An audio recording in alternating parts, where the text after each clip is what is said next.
हाय दोस्तों।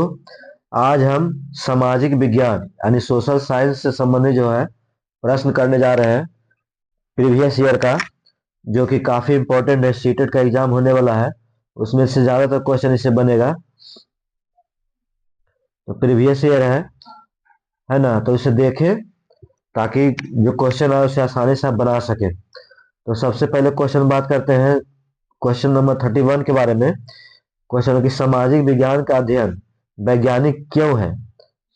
पूछा हुआ क्वेश्चन सब है प्रीवियस ईयर में। कह सामाजिक विज्ञान का अध्ययन वैज्ञानिक क्यों है। तो सामाजिक विज्ञान का अध्ययन वैज्ञानिक क्यों कहा गया है, तो इसके बारे में बताना चाहिए क्या क्यों वैज्ञानिक कहा गया है।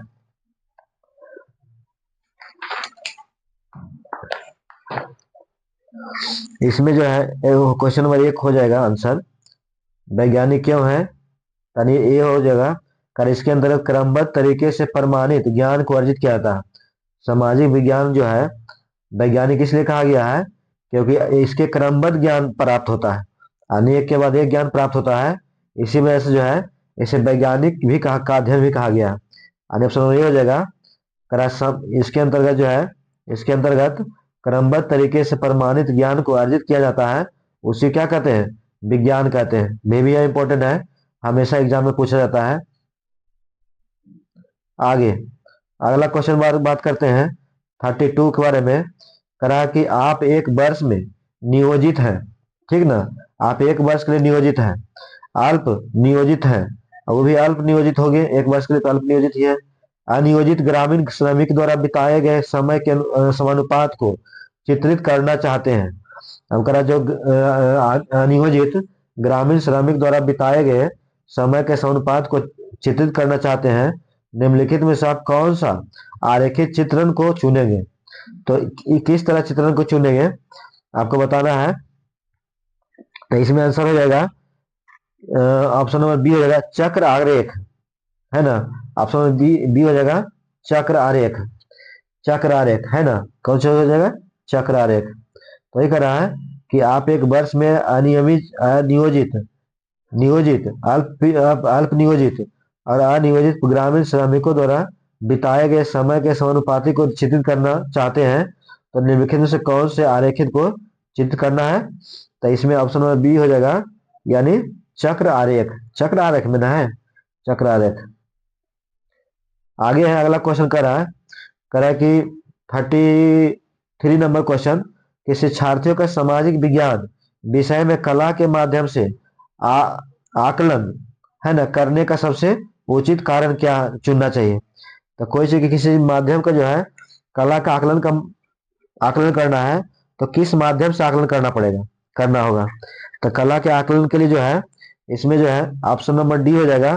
कराई डी में करा है, यह अवधारणाओं को यह व्यक्तिगत प्रस्तुतिकरण करने का अवसर प्रदान करता है। जो भी व्यक्तिगत अवधारणा है उस अवधारणा को जो है व्यक्तिगत प्रस्तुत करेगा, तो उसे पता चलेगा कि आकलन होगा। यानी ऑप्शन में क्या होगा, डी हो जाएगा, है ना। ये है सामाजिक विज्ञान से संबंधित प्रश्न, जो कि काफी इंपॉर्टेंट है एग्जाम के पॉइंट ऑफ व्यू से। तो इससे संबंधित ज्यादातर क्वेश्चन वैरी करेगा, तो आप इसे देखें।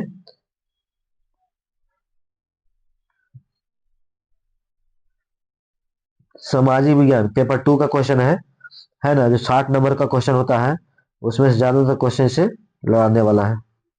आगे हम बात करते हैं क्वेश्चन नंबर 34 के बारे में। का निम्नलिखित में से भूमंडलीय तापमान, है ना, पर हुई परियोजनाओं में से कौन सा द्वितीयक स्रोत का आधारित है।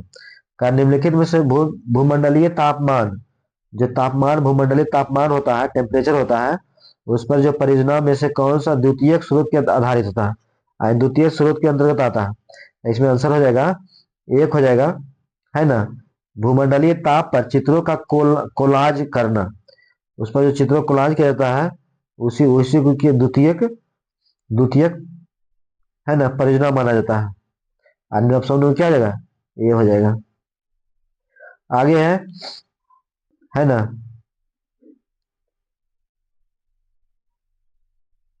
आगे है क्वेश्चन 35 के बारे में कह रहा है। करेक्ट शिक्षक विद्यार्थियों को कुछ मानदंड देता है, कोई टीचर है ना, जो विद्यार्थियों को मानदंड देता है कुछ करने के लिए, और कहता है कि वे उन पर आधारित अपनी परियोजना का आकलन करें। और उसे कहता है कि जो भी तुम अपना परियोजना बनाते हैं उस पर तुम स्वयं आकलन करो कि किस तरह बनाया है मैंने। तो निम्नलिखित में से कौन सा आकलन के तरीके का प्रयोग शिक्षक द्वारा किया जा सकता है, यानी उसमें से जो है शिक्षक द्वारा कौन सा आकलन किया जा सकता है। तो इसमें हो जाएगा स्व आकलन। शिक्षक द्वारा जो आकलन किया जाएगा स्व आकलन, है ना। हमेशा जो है स्व आकलन के बारे में बात किया गया है। सबसे अच्छा बेस्ट होता है स्व आकलन।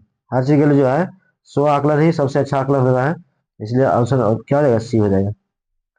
आगे कह रहा है कि नागरिक शास्त्र की नामावली में राष्ट्रीय पाठ्यचर्या की रूपरेखा एनसीएफ 2005 ने बदलाव का क्या सुझाव दिया है।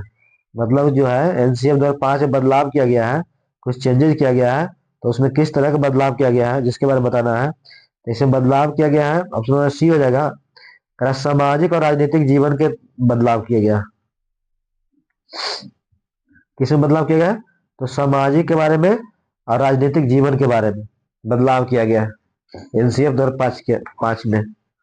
आगे है अगला क्वेश्चन है का निम्नलिखित में से उच्च प्राथमिक स्तर पर सामाजिक विज्ञान की कक्षा कक्ष में आप किस मूल्य का सबसे कम बल देंगे। मतलब सामाजिक स्तर पर जो है उच्च प्राथमिक स्तर, उच्च हायर सेकेंडरी स्कूल जो है, उच्च प्राथमिक प्राथमिक स्तर सामाजिक विज्ञान है, उसमें जो किस कक्षा पर जो है कम महत्व देंगे। तो इसमें कम सहयोग का, प्रतियोगात्मक का, वैज्ञानिक दृष्टिकोण का, समानता का। तो किसका कम महत्व देंगे, तो इसमें प्रतियोगिता का महत्व कम देंगे। प्रतियोगिता के से माध्यम से जो है स्टूडेंट के प्रति हीन भावना बात आएगा, है ना, इसलिए इसको थोड़ा कम महत्व देंगे। बाकी सबको महत्व, सहयोग का महत्व देंगे, सहयोग करना जरूरी है, वैज्ञानिक दृष्टिकोण अपनाना भी जरूरी है, तो मस्तिष्क का विकास होगा। समानता का भी देना चाहिए, ऐसा नहीं किसी ऊंच नीच समझना चाहिए, कोई छोटा एरिया ऐसा है या कोई गांव से आया है ना, तो सब उसको नहीं भेदभाव करना है, सबके साथ समान मानना है। लेकिन इसको थोड़ा कम भी मांग चलेगा चलेगा। यानी ऑप्शन में क्या हो जाएगा, ऑप्शन बी हो जाएगा प्रतियोगात्मकता। प्रतियोगात्मक प्रतियोगात्मकता का ज्यादा बढ़ावा नहीं देना है।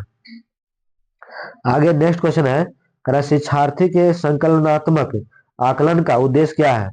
कोई भी शिक्षार्थी है ना, शिक्षार्थी है यानी विद्यार्थी है, जो संकल्पात्मक आकलन किया जाता है, उसका आकलन के लिए संकल्पात्मक किया जाता है, उसका उद्देश्य क्या होता है, मैंने किस लिए संकल्प किया जाता है। तो इसका उद्देश्य होता है ऑप्शन डी हो जाएगा, पाठ के अंत में आकलन। पाठ के अंत डी में है लिखा हुआ, पाठ के अंत में आकलन, सही बात है। यदि कोई पाठ के अंत में आकलन किया जाएगा तब मूल्यांकन करने आसानी हो जाएगा, मूल्यांकन अपने आप को कर पाएगा। सूर्य मूल्यांकन करेगा तो अपने आप को मूल्यांकन नहीं कर पाएगा, इसलिए पाठ के अंत में मूल्यांकन करना चाहिए, या कोई चीज के अंत में मूल्यांकन होना चाहिए। वही कारक शिक्षार्थी जो है संकल्पात्मक आकलन का उद्देश्य यही होता है कि पाठ के अंत में आकलन किया जाए।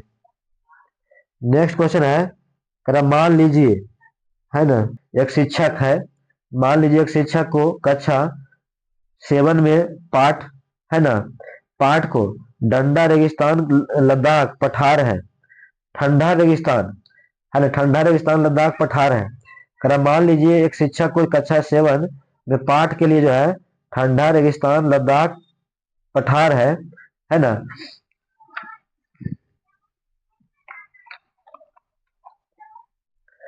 मान लीजिए कि एक शिक्षक को कक्षा 7 में पाठ ठंडा रेगिस्तान लद्दाख पढ़ाना है। मैं ठंडा रेगिस्तान पढ़ाना है, ठंडा रेगिस्तान लद्दाख पढ़ाना, ठीक ना। तो निम्नलिखित में से कौन सी विधि सबसे अधिक उचित होगा। तो ठंडा लद्दाख में पढ़ाना है तो कौन सबसे अधिक उचित होगा। तो इसमें सबसे ज्यादा उचित जो होगा, इसमें हो जाएगा ऑप्शन नंबर सी हो जाएगा, प्रतीक अध्ययन विधि द्वारा। यदि प्रतीक अध्ययन विधि द्वारा उसको समझाया जाएगा तो काफी अच्छा समझ पाएगा, है ना। क्योंकि कह रहा है कि मान लीजिए रेगिस्तान में तो ठंडा नहीं रहता है ना, गर्म प्रदेश होता है, लद्दाख उद्दाख है, तो उसमें ठंडा प्रदेश के बारे में बात करना है। तो इसमें क्या हो जाएगा, सी हो जाएगा, प्रतीक अध्ययन विधि हो जाएगा, प्रतीक अध्ययन विधि। आगे है नेक्स्ट क्वेश्चन है उच्च प्राथमिक स्तर पर ऐतिहासिक तथ्यों ऐतिहासिक लेखन को बढ़ाने के लिए निम्नलिखित में से कौन सी विधि अधिक प्रासंगिक है ना? कौन सा विधि अधिक प्रासंगिक है, तो बताना है कौन सा विधि अधिक प्रासंगिक है। तो 14 हो जाएगा आपका, डी नंबर ऑप्शन हो जाएगा। डी में स्रोत विधि द्वारा, किस विधि द्वारा? स्रोत विधि द्वारा। उच्च प्राथमिक स्तर पर ऐतिहासिक तथ्यों, ऐतिहासिक लेखन को बढ़ाने के लिए निम्नलिखित में कौन सी विधि अधिक प्रासंगिक होगा? तो स्रोत विधि। कौन विधि? स्रोत विधि। स्रोत विधि जो है ना, अधिक प्रासंगिक होगा। स्रोत विधि से ज्यादा आज समझ पाएगा विद्यार्थी, इसलिए स्रोत विधि अपनाना चाहिए, न कि परियोजना विधि, न तो समस्या समाधान विधि, और न तो मानचित्र विधि।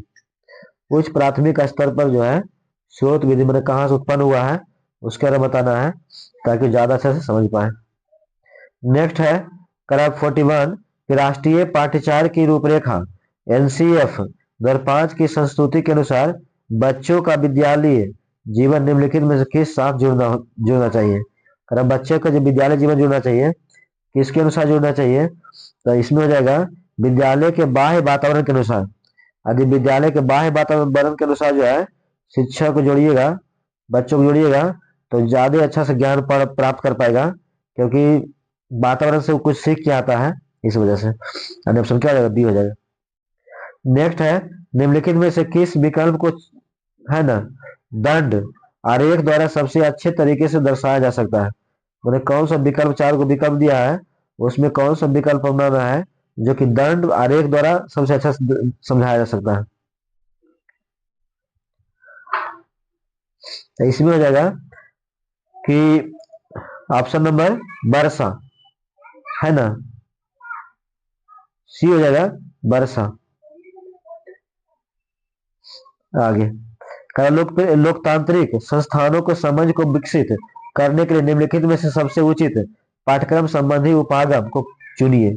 कारण लोकतांत्रिक संस्थानों को जो है समझ को विकसित करने के लिए निम्नलिखित में सबसे उचित पाठ्यक्रम संबंधी उपागमों को चाहिए, है ना। तो 43 में आंसर हो जाएगा आपका, ऑप्शन नंबर ए हो जाएगा। करा कि वास्तविक स्थिति के साथ आदर्श स्थिति के उदाहरण का प्रस्तुत करना। करा जो वास्तविक स्थिति के साथ जो है आदर्श स्थिति के उदाहरण को प्रस्तुत करना, ऑप्शन नंबर ए हो जाएगा। कर लोकतांत्रिक संस्थानों को समझ को विकसित करने के लिए निम्नलिखित में से सबसे उचित पाठ्यक्रम संबंधित उपागम को चाहिए, है ना। क्या चाहिए?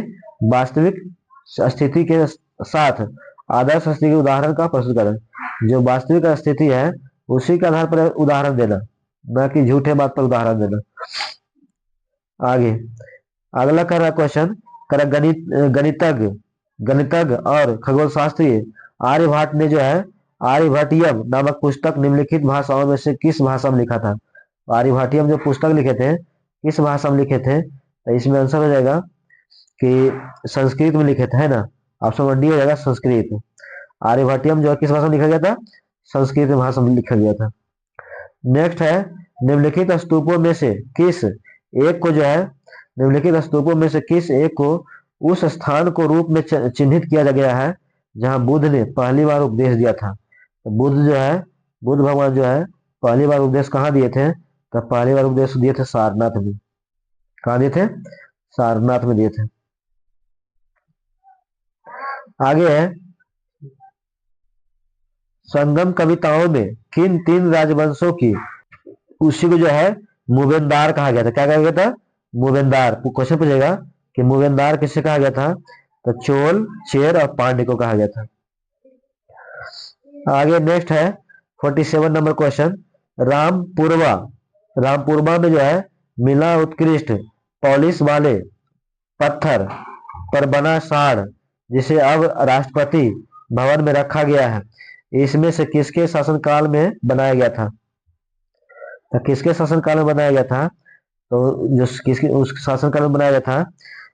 मौर्य के शासनकाल में बनाया गया था, है ना। ऑप्शन नंबर बी हो जाएगा मौर्य काल। करा कि रामपुरवा में मिला उत्कृष्ट पॉलिश वाले पत्थर। करा उत्कृष्ट पॉलिश मैंने उच्च कोटि का जो है पॉलिश किया हुआ पत्थर मिला, जैसा संगमरमर वगैरह पॉलिश किया होता ना, उसी जैसा मिला था रामपुरवा में मिला था। कहाँ मिला था? रामपुरवा में। वही बोल रहा है कि रामपुरवा में मिला उत्कृष्ट पॉलिश वाले पत्थर पर बना साढ़। साढ़ का बना होता था, जिसे अब राष्ट्रपति भवन में रखा गया है। कहाँ ले चला गया है? राष्ट्रपति भवन में ले गया गया है। इसमें से किसको शासनकाल में बनाया गया था? तो मौर्य शासनकाल में बनाया गया था। मौर्य के शासनकाल में बनाया गया था। आगे है, करा विशिष्टाद्वैत के सिद्धांत को इनमें से किसने विचारार्थ प्रस्तुत किया था? तो करा विशिष्टाद्वैत के सिद्धांत को जो है इनमें से किसने विचारार्थ प्रस्तुत किया था? तो 48 में हो जाएगा, 48 को सी हो जाएगा, है ना, रामानुज। रामानुज है ना, किसके अनुसार हो गया था? रामानुज। रामानुज वही कह रहा है कि विशिष्ट द्वैत के सिद्धांत को उनमें से जो है किसने विचारार्थ किया था? तो रामानुज ने किए थे। Option number C, Ramanuj. Next question है 49 कि अभिलेखागार कहाँ? अभिलेखागार वह स्थान है जहां, मैंने अभिलेखागार किसको कहते हैं, यानी किस स्थान को जो है अभिलेखागार कहा जाता है? तो अभिलेखागार जो है कहा जाता है ना, ऑप्शन नंबर सी हो जाएगा। कह रहा है ऐतिहासिक पांडुलिपि तथा दस्तावेज को रखा गया, जहाँ ऐतिहासिक पांडुलिपि को रखा गया है या फिर जहाँ ऐतिहासिक दस्तावेज को रखा गया है, उसी को जो है कहा जाता है, क्या कहा जाता है? अभिलेखागार कहा जाता है। क्या कहा जाता है? अभिलेखागार। यानी अभिलेखागार किसको कहा जाता है? तो ऐतिहासिक, ऑप्शन सी हो जाएगा, ऐतिहासिक पांडुलिपियों या फिर दस्तावेज को रखा जाता है, उसी को अभिलेखागार कहा जाता है। नेक्स्ट क्वेश्चन है, कह कि 12वीं शताब्दी के मध्य कर्नाटक में प्रारंभ हुए वीर शैव आंदोलन के संदर्भ में निम्नलिखित में से कथनों में से कौन सा सही है ना? तो 12वीं शताब्दी के मध्य में जो है कर्नाटक में प्रारंभ किया गया था वीर शैव आंदोलन, उसके साथ क्या संबंध है? इसमें ऑप्शन नंबर हो जाएगा, ऑप्शन नंबर ए हो जाएगा आंसर। करा कि इसमें जो जाति नारी के प्रति व्यवहार के बारे में ब्राह्मणवादी विचारधारा के विरुद्ध तर्क दिया गया था। इसमें जो तर्क दिया गया था, जो ब्राह्मणवादी विचारधारा था, है ना, जाति और नारी के प्रति व्यवहार के बारे में, है ना, करा इसमें जाति और नारी के प्रति व्यवहार के बारे में ब्राह्मणवादी विचारधारा के विरुद्ध तर्क दिया गया था। नेक्स्ट क्वेश्चन है 51, करा कि 51 में करा है दिल्ली की आरंभिक सल्तनत के समय में बंदगा के बारे में निम्नलिखित में से दो कथनों, है ना, ए और बी पर विचार कीजिए और सही उत्तर का चयन करिए, है ना। तो करा दिल्ली के आरंभिक सल्तनत के समय में जो है बंदगा के बारे में निम्नलिखित में से दो कथनों और बी का विचार कीजिए तथा सभी उत्तर चयन करना है। इसमें आंसर हो जाएगा, आंसर ये हो जाएगा, है ना, आंसर ये में करा है कि बंदगा विशेष गुलाम था। बंदगा जो है एक गुलाम व्यक्ति था, है ना, जिन्हें सैनिक सेवा के लिए खरीदा जाता था। सैनिक सेवा के लिए खरीदा जाता था, उसे बंदगा कहते थे। और उन्हें राज्य के बहुत ही महत्वपूर्ण राजनीतिक पदों पर काम करने के लिए बड़ी सावधानी से प्रशिक्षित किया भी जाता था और उसे बड़ी जिम्मेदारी के लिए जो है ना, राजनीतिक जिम्मेदारी के लिए जो है प्रशिक्षित भी किया जाता था वही बंदगा को। नेक्स्ट है करा कि क्वेश्चन 52, करा इन नाविकों में से इन किसने जो है भारत का समुद्री रास्ता पाने के लिए पश्चिम की ओर प्रस्थान कर अटलांटिक महासागर को पार किया था? तो अटलांटिक महासागर कौन पार किया था? तो अटलांटिक महासागर क्रिस्टोफर कोलंबस। अटलांटिक महासागर पास किया था, क्रिस्टोफर कोलंबस ने पास किया था, है ना। अब कोलंबस जो है समुद्री मार्ग से भारत का समुद्री रास्ता पाने के लिए इतिहास की ओर अटलांटिक महासागर पर पार किया था कोलंबस। ऑप्शन क्या सी हो जाएगा। नेक्स्ट है का निम्नलिखित राजवंशों में से किसने जो है अपने अभिलेखों में मलयालम भाषा एवं लिपि का प्रयोग प्रारंभ किया था? मलयालम भाषा और लिपि का प्रयोग का प्रारंभ किया था, है ना। 53 कैंसर चेर, है ना, किसको? चेर ने शुरू किया था। किसने शुरू किया था? चेर। वही करा किस राजवंशों में से जो है किसने जो है अपने अभिलेखों में मलयालम भाषा और लिपि का प्रयोग किया था? तो चेर जो शासक थे मलयालम भाषा और लिपि का जो प्रारंभ किया था चेर। आगे नेक्स्ट है, 1906 ईस्वी में हुए संग्राम संग्राम संगम के विद्रोह का कारण था। संग्राम संगम विद्रोह हुआ था 1906 में, तो इसका कारण क्या था? विद्रोह होने का कारण क्या था? तो इसका विद्रोह का जो कारण था, ऑप्शन डी हो जाएगा, असम में आदिवासी समूहों द्वारा किया गया औपनिवेशक वन कानूनों का विरोध करना। जो भी असम के आदिवासी था समूह था जो भी असम का आदिवासी समूह था, उसके द्वारा किया गया था औपनिवेशिक कानून के विरोध में था। जो औपनिवेशिक वन कानून था ना, उस औपनिवेशिक वन कानून के विरोध में था। आगे नेक्स्ट क्वेश्चन 55 नंबर है ना। ब्रिटिश सरकार है ना, ब्रिटिश सरकार ने जो है सन 1927 में भारत में अपनी अगुवाई में साइमन कमीशन भेजा, जिसका विरोध किया गया था, है ना। तो जिसका साइमन कमीशन भेजा था ब्रिटिश सरकार ने 1927 में, उसका विरोध किया गया था। तो विरोध किया गया था, किसके द्वारा विरोध किया गया था? तो ऑप्शन नंबर बी हो जाएगा।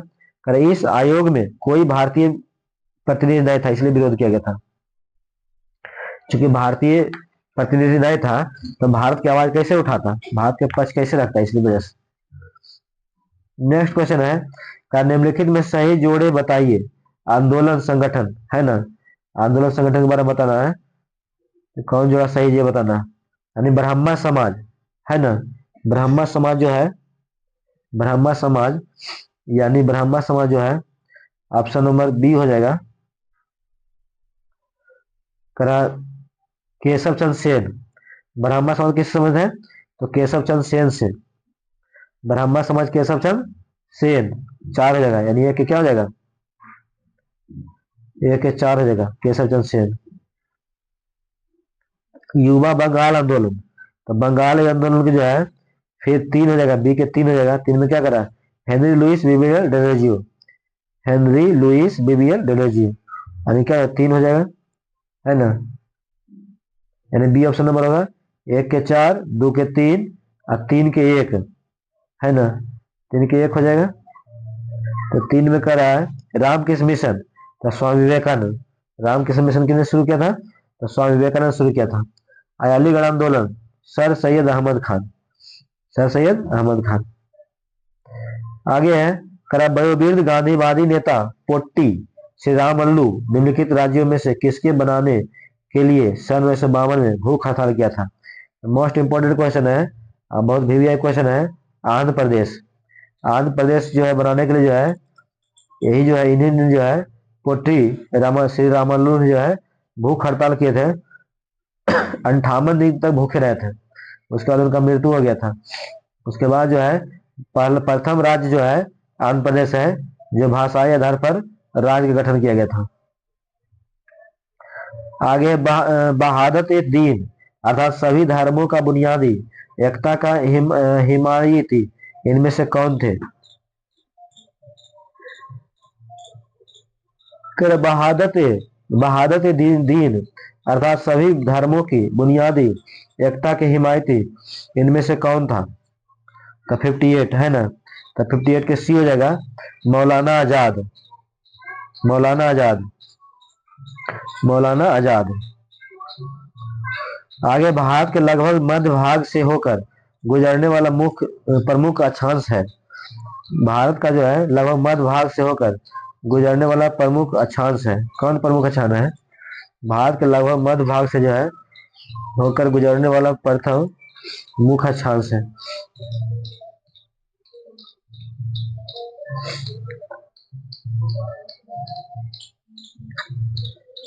ऑप्शन नंबर डी हो जाएगा कर्क रेखा, है ना। ऑप्शन डी हो जाएगा कर्क रेखा, या कर्क वृत्त भी कर सकते हैं। वही करा, भारत के लगभग मध्य भाग से होकर गुजरता था, कर्क रेखा से होकर गुजरता है। कर्क रेखा, कर्क रेखा 8 राज्य होकर गुजरता है। राजस्थान हो गया, गुजरात हो गया, मध्य प्रदेश हो गया, छत्तीसगढ़ हो गया, त्रिपुरा हो गया, ये सब 8 गो तत्व है। निम्नलिखित में से कौन सी पृथ्वी दिन के परिभाषा है? कौन सा जो पृथ्वी दिन की परिभाषा है? तो पृथ्वी दिन की परिभाषा कौन सा है? तो 60 का ऑप्शन डी हो जाएगा, पृथ्वी का अपने अक्ष पर एक चक्कर पूरा करने में जो लगता है समय, वही दिन कहलाता है। यानी 24 घंटा में एक बार चक्कर लगाता है पृथ्वी का, इसलिए क्या कहते हैं, इसी दिन बनता है। नेक्स्ट क्वेश्चन है 61 नंबर क्वेश्चन का निम्नलिखित में सही जोड़ा लगाना है। वनस्पतिक प्रकार बताना है। उष्ण कटिबंधीय वर्षा वन दिया हुआ है, बी में उष्ण कटिबंधीय पतझड़ वन दिया हुआ है, सी में कटीला झाड़ियां दिया हुआ है, जबकि डी में मैनग्रोव वन दिया हुआ है। क्या दिया हुआ है? Mangrove one. अब सुमिलित करना है ना, तो इसमें जो है इसका आंसर हो जाएगा बी हो जाएगा।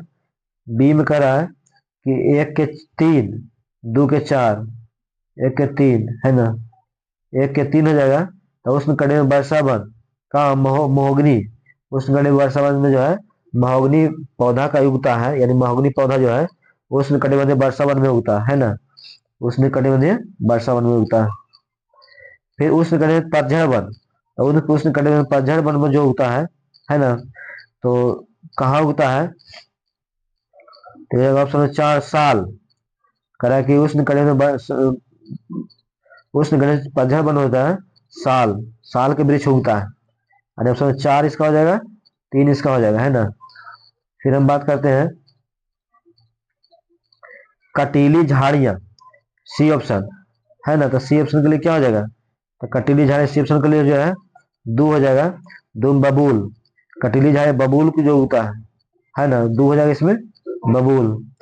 उसके बाद 3 में कह रहा है मैनग्रोव वन, 4 में कह रहा है मैनग्रोव, तो सुंदरवन मैनग्रोव पाया था, यानी ऑप्शन में 1 हो जाए। यानी सुंदरवन के मैनग्रोव वन सुंदरवन में पाया था मैनग्रोव वन। कटली झाड़ियां बबूल के कहते हैं, उसमें कटिबंधीय वन को साल के बीच होता है ना। और उसमें कटिबंधीय वन क्या होता है? तो उसमें कटिबंधीय वन महोगनी।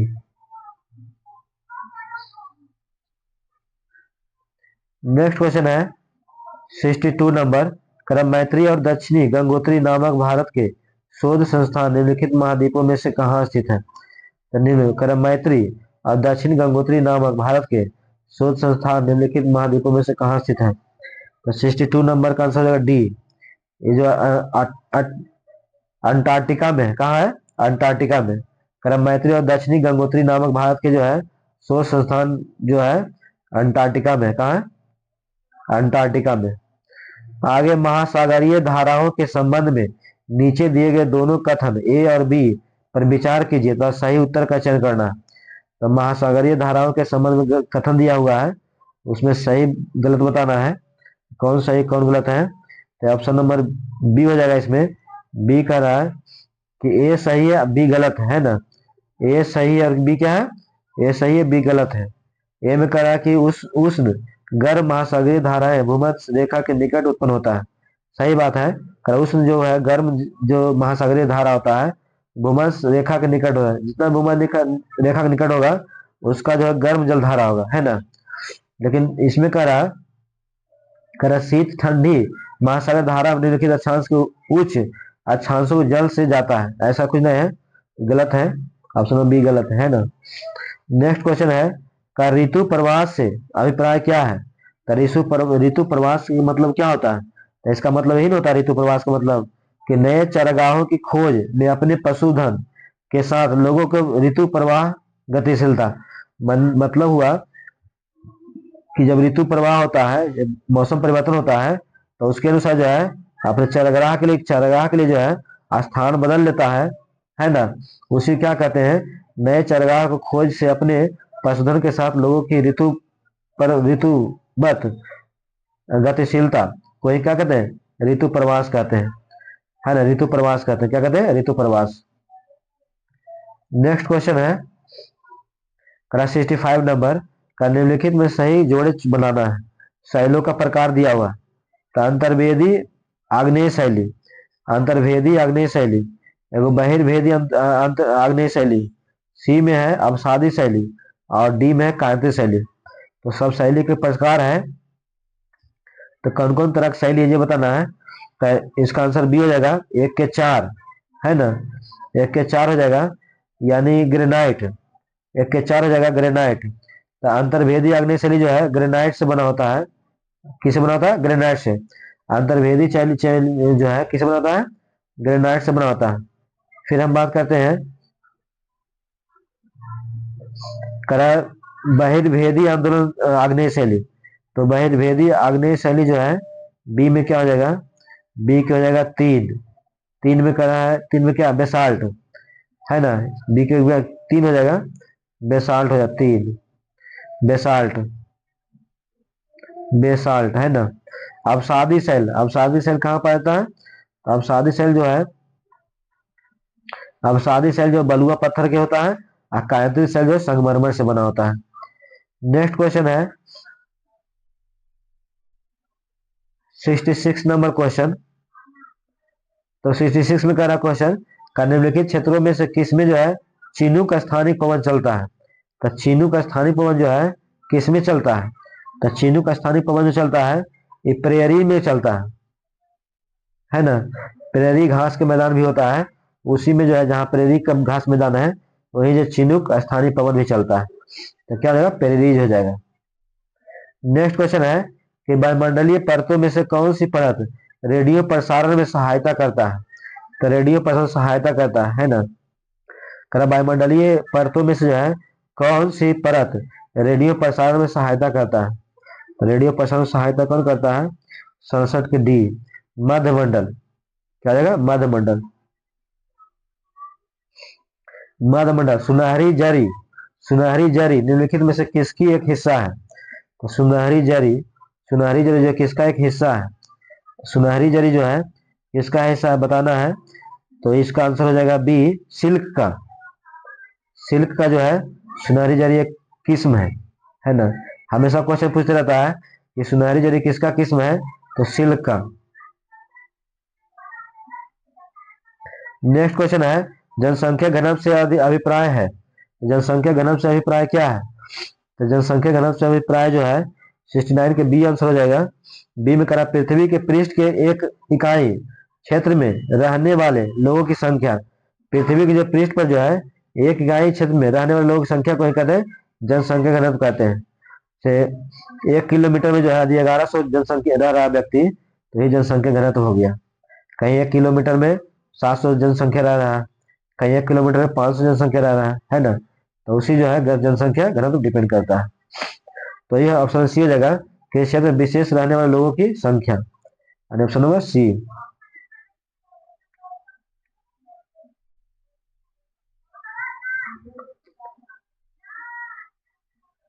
है ना। ऑप्शन नंबर बी हो जाएगा कि पृथ्वी के पृष्ठ पृष्ठ के एक इकाई क्षेत्र में रहने वाले लोगों की संख्या। एक इकाई क्षेत्र में रहने वाले लोगों की संख्या, ध्यान देना क्योंकि सब मिलता जुलता क्वेश्चन है, कंफ्यूज नहीं होना है। पृथ्वी के पृष्ठ के एक इकाई में, एक इकाई में 1 किलोमीटर में है ना क्षेत्र में रहने वाले लोगों की संख्या जो है ये घनत्व कहलाता है। नेक्स्ट करा 70 नंबर करा पृथ्वी के सतह के निकट स्थित खनिजों को बाहर निकालने के लिए निम्नलिखित में से किस विधि का प्रयोग किया जाता है? जो पृथ्वी के अंदर जो खनिज पदार्थ होता है और उसको जो हम लोग बाहर निकाला जाता है तो उस विधि को क्या कहलाता है? तो विवर्त खनन खनन कहलाता है। क्या कहलाता है? विवर्त खनन है ना। क्या कहलाता है? विवर्त खनन कहलाता है। विवर्त खनन कहलाता है ना। ऑप्शन में क्या आ जाएगा? बी, विवर्त खनन। नेक्स्ट है उद्योग के निम्नलिखित प्रकारों में से टोकरी बुनाई किसकी एक उदाहरण है? तो टोकरी बुनाई जो किसकी एक उदाहरण है जो बताना है। तो टोकरी बुनाई है ना किसकी उदाहरण है? टोकरी बुनाई किसका उदाहरण है? तो टोकरी बुनाई जो उदाहरण किसका है? 71 के सी, लघु आकार का। किसका है? लघु आकार का। उद्योग के निम्नलिखित प्रश्नों में से जो है टोकरी बुनाई किसका एक उदाहरण है? तो लघु आकार का है, लघु आकार का। नेक्स्ट है राजतंत्र के संदर्भ में निम्नलिखित कथनों में से कौन सा गलत है? तो राजतंत्र के संदर्भ में जो है कौन सा गलत है? तो 72 में हो जाएगा बी आंसर। राजतंत्र में राजा द्वारा लिए गए निर्णयों को पर लोग प्रश्न उठा सकता है। राजतंत्र में जो है राजा द्वारा लिए गए प्रश्न को लोग उठा सकता है। सही बात है, राजतंत्र उसी कहते हैं ना, जो भी राजा कोई निर्णय करेगा उस पर जो प्रश्न उठाने का अधिकार होगा वही राजतंत्र कहलाता है। कह रहा है राजतंत्र है ना, राजतंत्र के संदर्भ निम्नलिखित गलत है, गलत है। तो ये गलत है। राजतंत्र में लोग आवाज नहीं उठा सकता है कि काहे ऐसा कर रहा है। प्रजातंत्र में भले लोग आवाज उठाता है, लेकिन राजतंत्र में जो है आवाज उठा नहीं सकता है कोई, इसलिए क्या हो जाएगा, गलत हो जाएगा, है ना। तो ये गलत हो गया। राजतंत्र में कह राजा द्वारा दिए गए निर्णय को पर लोग के बारे में कह रहा प्रश्न उठा सकता है, प्रश्न लोग नहीं उठा सकता है, तो गलत हो गया। नेक्स्ट क्वेश्चन है 73, कह रहा कृष्ण राज सागर बांध निम्नलिखित नदियों में से किस पर बनाया गया है। तो कृष्ण राज सागर जो है किस नदी पर बांध पर बनाया गया है, तो ये जो है कृष्णा नदी पर बनाया गया है। 73 को हो जाएगा ए, कावेरी नदी पर। किस पर बनाया गया है, तो कृष्ण राज सागर बांध जो है कावेरी नदी पर एक बांध बनाया गया है पानी को रोकने के लिए, है ना। तो इस प्रकार ऑप्शन क्या हो जाएगा, ऑप्शन ए हो जाएगा कावेरी नदी। कृष्णराज सागर बांध जो पूछेगा कि कृष्णराज सागर बांध किस नदी पर बनाया गया, तो कावेरी नदी पर। आगे है कर हिंदू उत्तराधिकार संशोधन अधिनियम 2005 मृतक पिता की संपत्ति में समान अधिकार प्रदान करता है। कर हिंदू उत्तराधिकार संशोधन अधिनियम 2005 जो है मृतक पिता की संपत्ति में समान अधिकार प्रदान करता है, तो समान अधिकार प्राप्त करता है। तो 74 में हो जाएगा, 74 के हो जाएगा सी, पत्नी पुत्र पुत्रों और पुत्री पुत्रियां को। ऑप्शन सी हो जाएगा पत्नी, है ना, पुत्र पुत्री और पुत्र पुत्रियों, पुत्री पुत्रों, पुत्र पुत्रों। वही कह रहा है हिंदू उत्तराधिकारी एक अधिनियम आया है 2005 में, जो भी हिंदू उत्तराधिकारी होगा या जो कि किसी मतलब संपत्ति होगा उस पर अधिकार जो है किसका किसका हो सकता है, तो किसका किसका हो सकता है जो बताना है। तो इसमें आंसर जो है सी हो जाएगा, है ना। सबसे पहले तो पुत्री का होगा, पत्नी का होगा, पत्नी के बाद पुत्र का होगा या पुत्रों का होगा, पुत्री या पुत्रियों का होगा। जैसे एक पुत्री है तो एक को मिलेगा, दो चार पुत्री तो दो चार को होगा, उसके बाद एक पुत्र है तो एक पुत्र को मिलेगा, एक पुत्र ज्यादा उसको मिलेगा, सबको मिलेगा। यानी पत्नी पुत्र पुत्री, है ना, दोनों को मिलेगा। नेक्स्ट क्वेश्चन है 75 नंबर। 75 में कह रहा है भारतीय राष्ट्रीय राज्य का वर्णन करने के लिए विविधता में एकता मुहावरा का एक राष्ट्रीय नेताओं में से किसने दिया था। तो एक राष्ट्रीय नेता ने जो है मुहावरा दिया था, वो किसने दिया था कि भारतीय राष्ट्रीय राज्य का वर्णन करने के लिए विविधता में एकता, विविधता में एकता है ना।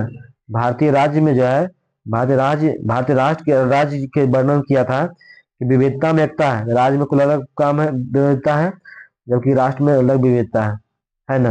तो किसने दिया था, तो वो दिए थे, ऑप्शन नंबर डी हो जाएगा पंडित जवाहरलाल नेहरू, है ना। पंडित जवाहरलाल नेहरू ने दिए थे। आगे है करा कि जनपद पंचायत के कार्यों के विषय में निम्नलिखित कथनों में ए और बी पर विचार कीजिए तथा सही उत्तर का चयन करना है। तो सही उत्तर चयन करना है, इसमें करेक्ट आंसर कौन होगा, इसमें करेक्ट आंसर ए वाला हो जाएगा। ए में करा जनपद के बारे में कि जनपद जो है पंचायत जिला स्तर पर विकास योजनाएं निर्धारित करती है। जनपद जो है पंचायत जिला स्तर पर विकास योजना का निर्धारित करता है। जो भी विकास योजना है ना, तो उसको निर्धारित किया जाता है, तो जिला स्तर पर किया जाता है, वही जनपद पंचायत में। आगे ये भी दोनों गलत है, फिर से क्वेश्चन सुनिएगा कि ए बी जनपद पंचायत के कार्यों के विषय में निम्नलिखित दो कथन दिया, ए और बी पर विचार कीजिए और सही उत्तर का चयन करना है ना। तो 76 के जो आंसर हो जाएगा, 76 के ए आंसर हो जाएगा, ए और बी दोनों गलत है। जनपद पंचायत जिला स्तर पर किया जाता है ना, ये निर्धारित किया जाता है। जनपद जो है पंचायत जिला स्तर पर नहीं किया जाता, गलत है आंसर, ये भी गलत है। जनपद पंचायत ग्राम पंचायत के माध्यम के धन वितरण निर्धारित किया जाता है, ये भी ऑप्शन गलत है, दोनों गलत है। नेक्स्ट है 77 नंबर क्वेश्चन, सूचना का अधिकार अधिनियम का निम्नलिखित दो कथन है ए और बी पर विचार कीजिए तो सही उत्तर का चयन करना है। करा सूचना का अधिकार अधिनियम पर निम्नलिखित निम्नलिखित दो कथनों ए और बी पर विचार कीजिए तो सही उत्तर का चयन करना है। 77 में आंसर हो जाएगा 77। 77 में हो जाएगा 77 के बी हो जाएगा, है ना। बी में करा सूचना का अधिकार अधिनियम के अंतर्गत सूचना प्राप्त करने के लिए नागरिक को किसी स्तर के किसी न्यायालय में पहले याचिका दाखिल करनी पड़ती है। सही बात है। यदि कोई सूचना का अधिकार अधिनियम के तहत जो है, सूचना का अधिकार अधिनियम के लिए तहत जो है, जो सूचना प्राप्त करने के लिए यदि कोई सूचना प्राप्त करना है तो उसके लिए जो है नागरिकों को, है ना, किसी स्तर पर किसी न्यायालय के पहले याचिका दाखिल करना पड़ेगा। नेक्स्ट क्वेश्चन है, करा सुल्तान सुल्तान सुल्ताना का स्वप्न नामक कहानी का लेखक इनमें से कौन था? सुल्ताना का स्वप्न, सुल्ताना का स्वप्न कहानी एक है, उसका लेखक कौन है, लेखक कौन है वो बताना है कि सुल्ताना का सुल्ताना लेखक कौन है। सुल्ताना का स्वर्ण स्वप्न, सुल्ताना का स्वप्न लेखक कौन है ना। तो इसका लेखक जो है रुकैया सखावत हुसैन, रुकैया सखावत हुसैन है, रुकैया सखावत हुसैन। सुल्ताना का स्वप्न नामक कहानी का लेखक कौन है? तो रुकैया सखावत हुसैन। आगे है नेक्स्ट क्वेश्चन है, गुलामगिरी नामक पुस्तक इसमें से किसने लिखा है? तो गुलामगिरी काफी फेवरेट क्वेश्चन है, गुलामगिरी हमेशा क्वेश्चन पूछते रहता है। तो गुलामगिरी का जो लेखक है ज्योतिबा फुले, क्योंकि ज्योतिबा फुले जो है एक माली समाज से आते थे और उनको बहुत ही गरीबी कारण यातना झेलना पड़ता था, इसीलिए से वो लिखे थे गुलामगिरी, एक पुस्तक लिखे थे ज्योतिबा फुले, है ना। आगे क्वेश्चन कर रहे हैं 80 नंबर कि भारतीय गायिका व्यवस्था के संदर्भ में अपील की व्यवस्था का अर्थ क्या है? भारतीय न्यायालय व्यवस्था के अंदर जो है, जो हम लोग अपील करने की जो व्यवस्था है, आप किसी के लिए अपील करने के लिए वो क्या है? तो उसके लिए अपील करने के लिए क्या है? कहना भारतीय न्यायालय व्यवस्था के संदर्भ में जो है अपील की व्यवस्था का अर्थ है, इसका अर्थ ये है कि ऑप्शन नंबर सी हो जाएगा,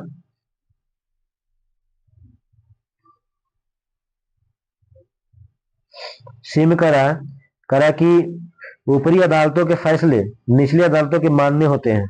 जो ऊपरी अदालतों का फैसला होता है निचला अदालत को मानना होता है, यही होता है।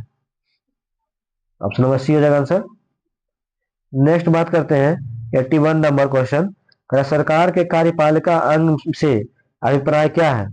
तो सरकार कार्यपालिका होता है, वो न्यायपालिका होता है ना, कार्यपालिका होता है न्यायपालिका होता है। तो कार्यपालिका अंग से अभिप्राय क्या है, मतलब सरकार की जो कार्यपालिका उसका मतलब क्या है?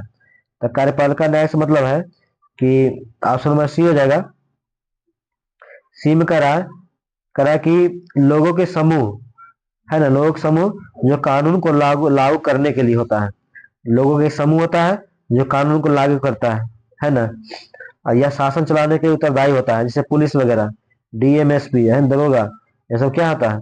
कार्यपालिका में आता के अंतर्गत आता है। ये सब किस में आता है? कार्यपालिका के अंतर्गत आता है, ठीक ना। सरकार कार्यपालिका अंग से अभिप्राय यही है कि ऑप्शन नंबर सी हो जाएगा, सी में करा है कि लोगों को समूह, जो भी लोग समूह है ना, जो कानून को लागू करने के लिए होता है, शासन चलाने के लिए उत्तरदायी होता है, ऑप्शन सी हो जाएगा। नेक्स्ट क्वेश्चन है, संविधान का अनुच्छेद 22 सुनिश्चित करता है, तो संविधान का अनुच्छेद 22 सुनिश्चित करता है, क्या सुनिश्चित करता है? 82 82 की एक, तो क्या सुनिश्चित करता है? गिरफ्तारी के दौरान या हिरासत में दुर्व्यवहार से बचने का अधिकार। ऑप्शन नंबर ए हो जाएगा, जो गिरफ्तारी के दौरान जो गिरफ्तारी किया जाता है उस दौरान या हिरासत में जो दुर्व्यवहार किया जाता है, किसी की हिरासत में ले लिया, अब पुलिस के द्वारा जो टॉर्चर किया जाता है, 3rd डिग्री का जो टॉर्चर किया जाता है, उससे बचने के लिए जो है ना, कि अधिकार दिया जाता है, अनुच्छेद 22 में दिया गया है, किसी को मारने का अधिकार नहीं है, ये सारा कुछ। यानी ऑप्शन में क्या है, संविधान के अनुच्छेद 22 के जो है सुनिश्चित करता है, ऑप्शन नंबर 22 के एक हो जाएगा, गिरफ्तारी के दौरान या हिरासत में दुर्व्यवहार से बचने के लिए। नेक्स्ट क्वेश्चन है 33 नंबर कि लोकसभा में उत्तराधिकारी लोकसभा में जो है सत्ताधारी दल का मुखिया इनमें से है ना कौन होता है?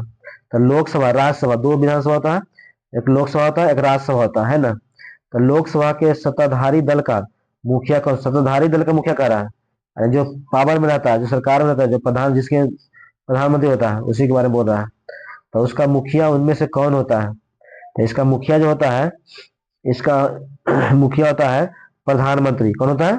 प्रधानमंत्री। यानी लोकसभा के जो है सत्ताधारी दल का जो मुखिया होता है तो कौन होता है? प्रधानमंत्री होता है, पीएम होता है ना। ऑप्शन में क्या ऐसी हो जाएगा। उच्च प्राथमिक स्तर पर सामाजिक विज्ञान के रूप में ए बी सी कथनों पर विचार करना है। ए बी सी कथनों पर विचार करना है तो कौन सही हो जाएगा? तो इसमें जो सही हो जाएगा आंसर हो जाएगा डी है ना। ऑप्शन डी हो जाएगा, यानी ए और सी सही है। ए में कह रहा है कि अपने वातावरण में लोगों का अध्ययन है। कह रहा सही बात है कि यह अपने वातावरण में लोगों के अध्ययन है। उसका सी में हो जाएगा, सी में कह रहा है यह अतीत और वर्तमान के साथ संबंधों का अध्ययन है। यह अतीत सी नंबर दोनों सही हो जाएगा। नेक्स्ट क्वेश्चन है 85 नंबर। उच्च प्राथमिक स्तर पर सामाजिक और राजनीतिक जीवन की पाठ्य पुस्तक निम्नलिखित विषयों में से किसमें जो है संबंधित विषय वस्तु समिति है ना। कौन विषय में से समझती है? 85 का आंसर हो जाएगा ऑप्शन नंबर सी हो जाएगा अर्थशास्त्र। आगे है करा कि आप ऐतिहासिक कल्पना पर प्रश्न क्यों पूछेंगे। क्वेश्चन कर रहा है कि आप जो ऐतिहासिक कल्पना है उस पर प्रश्न क्यों पूछेंगे। निम्नलिखित में सबसे उचित विकल्प को चुनिए। सबसे उचित विकल्प कौन है ना। तो इसमें हो जाएगा कि 86 में आंसर हो जाएगा सी नंबर।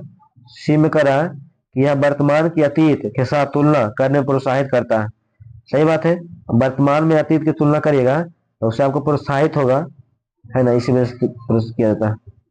आगे ऑप्शन में क्या हो जाएगा? सी हो जाएगा। नेक्स्ट क्वेश्चन है 85 नंबर कि सामाजिक विज्ञान है ना शिक्षण के लिए आप वृत्तांतों का प्रयोग क्यों करेंगे। कोई वृत्तांत का प्रयोग क्यों करेंगे सामाजिक विज्ञान के लिए। दिए गए विकल्प में से सबसे उचित कारण चुनना है ना। उचित कारण चुनना है, कौन उचित कारण होगा। तो इसमें आंसर हो जाएगा 87 का ऑप्शन नंबर डी हो जाएगा। डी में कह रहा है कि अवधारणाओं को सजीव वास्तविकताओं के साथ जोड़ सकेंगे। जो भी अवधारणा को जो होगा सजीव वास्तविकता से जोड़ सकेगा। ऑप्शन नंबर डी हो जाएगा।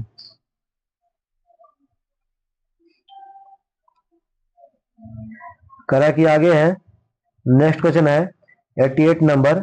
राष्ट्रीय आधार समूह 2006 के अनुसार सामाजिक विज्ञान का शिक्षण अपनी लोकप्रियता खो रहा है। सही बात है। कह रहा राष्ट्रीय आधार समूह 2006 का जो है एनसीएफ 2006 है जो है जो सामाजिक विज्ञान का शिक्षण पर अपनी लोकप्रियता खो रहा है, यानी समाज विज्ञान के बारे में कोई सब्जेक्ट लेना नहीं चाह रहा है। तो ऐसा क्यों ऐसा होते जा रहा है। तो 88 में ऑप्शन नंबर सी हो जाएगा। सी में कह रहा है कि यह एक अनुपयोगी विषय के रूप में जाना जाता है। इसको अनुपयोगी के रूप में मान रहा है सब, इसी वजह से जो है थोड़ा सा ये हो रहा है सामाजिक विज्ञान।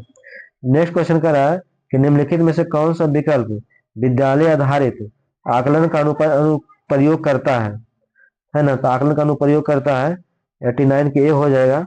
यह केवल सहगामी पक्षों को सम्मिलित करता है। सहगामी पक्ष क्या करता है? सम्मिलित करता है। नेक्स्ट है 90 नंबर क्वेश्चन। एक शिक्षक द्वारा सामाजिक विज्ञान के विषय को संपादित करने की भूमिका पर निम्नलिखित में से भी कथनों पर विचार करना। तो 90 हो जाएगा क्वेश्चन नंबर आंसर बी हो जाएगा। बी में कह रहा है कि शिक्षक है ना लड़कों के साथ तथ्यों और लड़कियों के भावनाओं पर आवश्यक बल देता है ना, यानी ऑप्शन नंबर ए हो जाएगा। इसमें गलत बात है, ए हो जाएगा। ए में कह रहा है कि शिक्षक सभी शिक्षार्थियों की गरिमा को अवश्य सुनिश्चित करें तो संवेदनशीलता के साथ चर्चा की शुरू करें। सीटेट के लिए आने वाला प्रश्न सामाजिक विज्ञान से संबंधित प्रश्न था, जो कि काफी इंपॉर्टेंट है, तो आप इसे देखें और